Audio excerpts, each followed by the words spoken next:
Loud truck is loud. Yeah, so I have a test today that I should have been studying for. So, of course, I'm doing everything with my mind but studying. Just thinking about random stuff. Like squirrels. Because here on campus we have a lot of squirrels. There's a lot of random squirrels that just run around. And it makes me wonder why. Well, not why, because obviously there's a lot of trees here and there's a lot of college students who will give them food. I don't know. It's just sort of weird. I mean, it makes you ask where they come from, I guess. They're kind of cute, though. You'd think they'd be fatter, though. They're kind of skinny around here. I see people throwing them nuts and food and stuff all the time. Why did people just have nuts with them?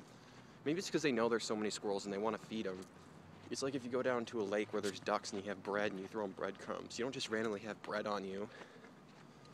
I don't know. But if the nuts are like salted and stuff, is that bad for them? Can squirrels get like diabetes and stuff? Or do they just get fat and die? Well, they don't seem to be getting fat, so I guess they're fine in that regard. Or maybe there's special nuts that you give them. Maybe they don't just eat our nuts. I don't really know. Squirrels are kind of funny. It's also kind of funny how pretty much any animal that lives in our domestic world that we don't like is considered vermin, or varmin, or however you describe it. Apparently pigeons and sparrows and stuff are considered that. Rabbits are too. I never thought rabbit was like varmin, or like those things that you don't want, that you get an exterminator to get rid of. That kind of sucks. I mean, I can't imagine being an exterminator and going and killing a bunch of bunnies. That's kind of mean. I couldn't do that. Maybe that's just because I love animals. They're cute and fluffy, but I even love non-fluffy ones like snakes and reptiles. They're cool. I don't know. I mean, snakes are supposed to represent evil and stuff, but they're more so just like wit and cunning and intelligent and good at functioning through a circumstance.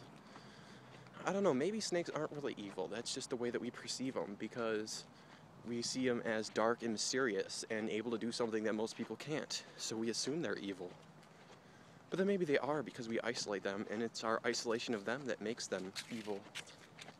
I don't know. For whatever reason, though, we regard snakes as evil. Maybe it's because we see them eating mice and stuff. But what do you think cats and dogs would eat in the wild? They eat meat. They would have to. They don't just eat, like, carrots. So I don't know. I guess it's just our bias against animals. Is speciesism a term? Like, we would prefer cats and dogs to, like, snakes and other non-furry animals? I don't know, like cockroaches. Cockroaches are bad if you get them in your house, but is the existence of them necessarily a bad thing? I don't know. By the way, I wonder how true that whole you can't kill a cockroach thing is. I don't know, I imagine like them being immortal, and you can cut off their head and lock them in a cage for 1,000 years and they're just suffering forever. That would be horrible. I don't know about you, but I'd rather die than to deal with that. I'm so out of breath. I'm out of breath from talking, so I'll stop. But yeah, I'm not focusing on my tests, so yay.